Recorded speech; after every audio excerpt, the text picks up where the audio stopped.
I recently visited Tokyo and had a fantastic time.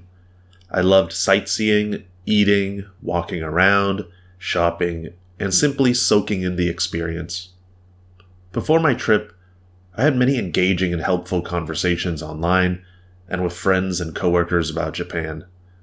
Subreddits dedicated to Japan tourism were full of tips and advice, and many of my friends and colleagues who had visited before shared their stories and insights. Their reassurance and suggestions were invaluable for my trip. However, not all interactions were positive. Strangely, I received cold reactions from those who I considered especially knowledgeable about Japan. These folks disappeared or gave the cold shoulder the moment they learned about my trip.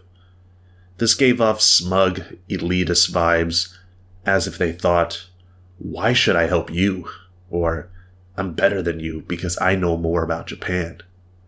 It felt like sharing advice, tips, favorite activities, or attractions would somehow diminish their status or make them lesser, as if their knowledge was a precious secret they needed to hoard and protect from the undeserving.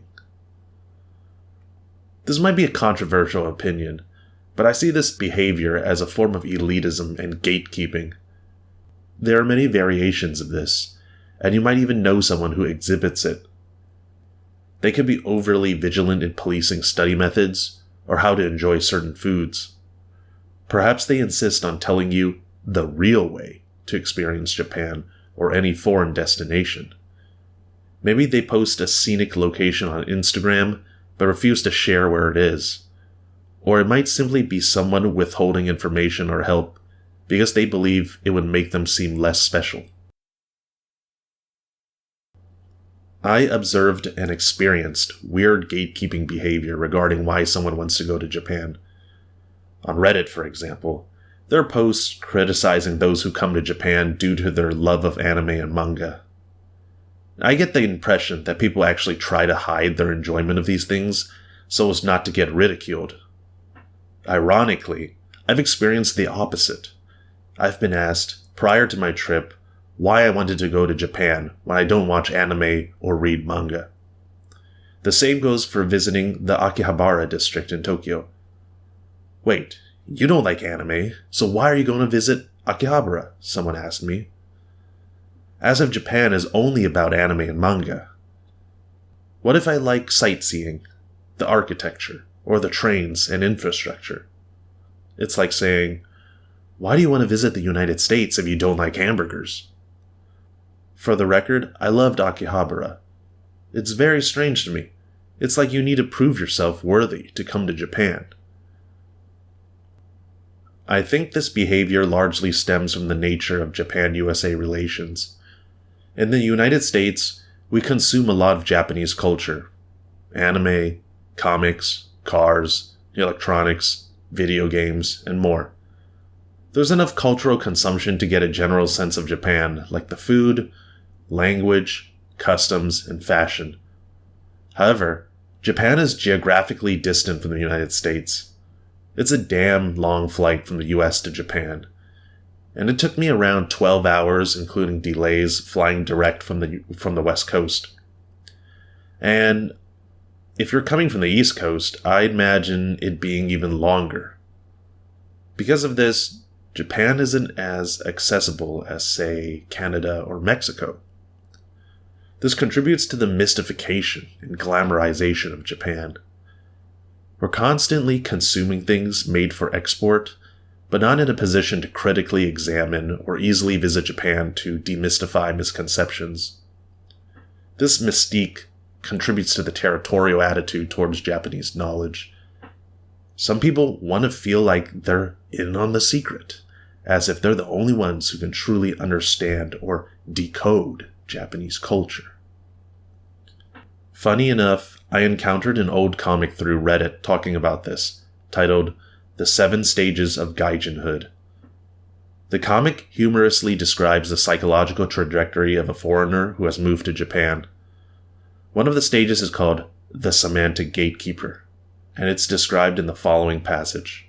Quote, "All over the world, Foreign journalists are depicting Japan in ways which appear to him naive, condescending, generalized, and so on. If you hang around the internet long enough, one of these misguided articles will appear and the gratifying ritual of unsheathing your Japanophile sword and cutting it to bits with expert thrusts can begin. Welcome to life as a semantic gatekeeper. If only they'd give you the job of representing Japan to the world, you would do it so much better. Except you might not, because you have no coherent image of Japan to present anymore.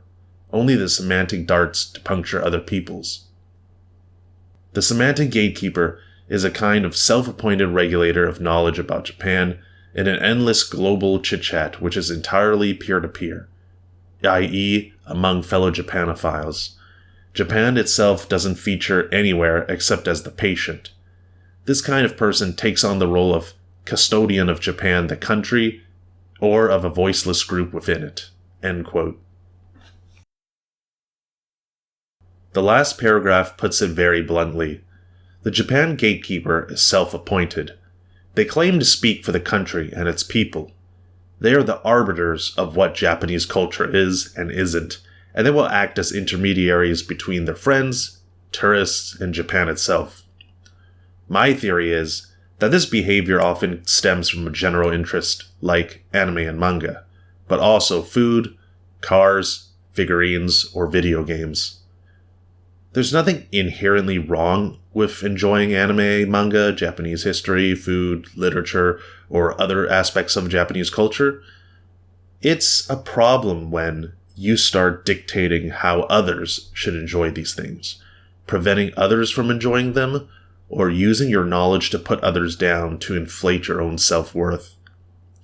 See, this knowledge functions like money. It provides access to professional or social opportunities. Joining an interesting social club, dating the cute girl, or finding a lucrative job. It can also bring personal recognition or status, whether it be self-affirmed or by others. Like money, the gatekeeping elitist has a vested interest in possessing the knowledge to stay ahead of others or to protect what they have, including their image or status. This is by no means a scientific theory, but I feel that it could be possible. One of the most surprising reactions I received was when I mentioned that I was learning basic Japanese for my trip. A friend immediately rebuked me. "They speak English there. You don't need to know Japanese." In my view, it's definitely helpful to learn some Japanese. It can only help you, not hinder you. I found it rewarding interacting with people in their own language, whether it be at bars, stores, or restaurants. People seem genuinely happy to see an effort to speak their language. And I don't want to force my opinions on anyone and tell people my way is the best way or the only way to do things. I think that's especially true for language. It's actually entirely possible to have a great trip without knowing any Japanese. Many restaurants have English menus, and some staff speak basic English. And there's always Google Translate and Google Lens as a fallback. I did find myself in situations where I was talking to someone who didn't know any English. Most notably, I erroneously stumbled into the wrong restaurant, but was too embarrassed to get up and leave. The menu was entirely in Japanese, and the waitstaff could not speak English. Thankfully, I was able to ask for recommendations, and I understood the waiter when she said the word for set meal. There was another incident when I was trying to take the train to the Tobu Rail Museum from Sumida Park, and I accidentally entered the wrong subway entrance, and I ended up in an underground bicycle parking lot. I found an elderly gentleman and tried to ask for directions. Unfortunately, I blanked out and couldn't recall the words, so I resorted to showing him the name of the station I was looking for in English. He looked perplexed and confused, and it was obvious he didn't understand English. I quickly apologized and went on my merry way. Luckily, this was inconsequential, but I wanted to highlight the unpredictable situations in which knowing some Japanese might have been useful. I know what you're thinking. Well, Vince, that wouldn't have happened to you if you just planned your trip better. Why not bust out Google Translate or Google Lens? I would somewhat agree with that sentiment. I could have pulled out Google Translate, but sometimes I would prefer a seamless experience and not have to pull out my phone at every inconvenience. I also don't think it's reasonable to expect tourists to plan out literally every street, restaurant, and subway exit/entrance to the T and then follow through. Sometimes things don't go as planned, or you want to do something spontaneous and off the beaten path. As I said before, I think having some Japanese in your back pocket can be useful, and the study process can be enjoyable too. This elitist and gatekeeping behavior exists online too, especially in Japan-centric subreddits. I think a majority of posters don't behave like this, but it's still common enough to notice. Every now and then, there are threads from foreigners bashing other foreigners and people trying to one-up each other on who is the better tourist.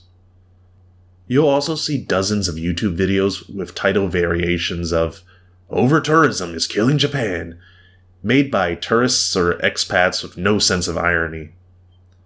Oftentimes, the debate devolves into anti-immigrant rhetoric, including posters suggesting an education tax based on the tourist's educational level and age, with those holding a master's and PhD being exempt. Some posters even tout Trumpian rhetoric suggesting that immigration leads to the downfall of society or the country, and encouraging stricter immigration controls even though they are tourists or expats themselves. Moreover, some of the behavior is extremely off-putting. When people mention that they plan to move to Japan, they're suddenly interrogated by the Reddit Gestapo. "Why do you want to move to Japan, No, what's your real reason? Oh, you're never going to succeed there. Companies are never going to hire you over a native. You're going to hate it there. You're going to move back in a couple years." There was even a well-circulated post of a Reddit mod asking someone to prove their Japan residency by asking them to post the price of a specific item in a 7-Eleven. Even online Japanese learning communities are not safe. Whether it be Discord or Reddit, there seems to be a culture of condescension, elitism, and one-upmanship in these spaces. There are posts throughout the years with hundreds of upvotes and comments calling out the negativity, criticizing other people's study methods, determining who is a, quote, serious learner, their motivations for learning Japanese, etc., etc. I'm going to pivot to travel-related elitism. This isn't exclusive to Japan.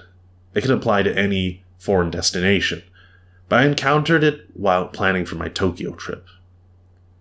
There's this belief that the more frugal you are, the more admirable or authentic your travel experience is. I wouldn't call it gatekeeping, but it can come across as pretty judgmental when it doesn't have to be. It's been suggested to me multiple times that I should stay in a hostel, Airbnb, or capsule hotel. There's the assumption that if you're not staying at one of these lodgings, it's not a real travel experience. I know that many of these people mean well, but I'm an adult now, and I'll make sure to budget for an adequate hotel to stay at. "But Vincent, you're only going to the hotel to sleep. How dare you stay at a hotel, good sir?" Okay, on a fundamental level, yes, that is true.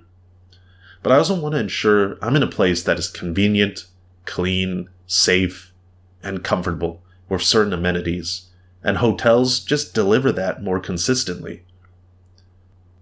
I found that decompressing alone in a relaxing environment very calming and helpful for my mental health. I've shared a room with others multiple times, but it just wasn't for me. When I'm back at the hotel, I don't want to talk to or interact with anyone. The weird thing is, most of the people who immediately dismiss my lodging choices stay at far better places than I do, and have the ability to split the costs with their partner. I don't see your ass staying in a capsule hotel. This mindset extends to konbinis. Every TikToker and influencer acts like you need to eat konbini food 24/7. Yes, the konbinis in Tokyo are amazing.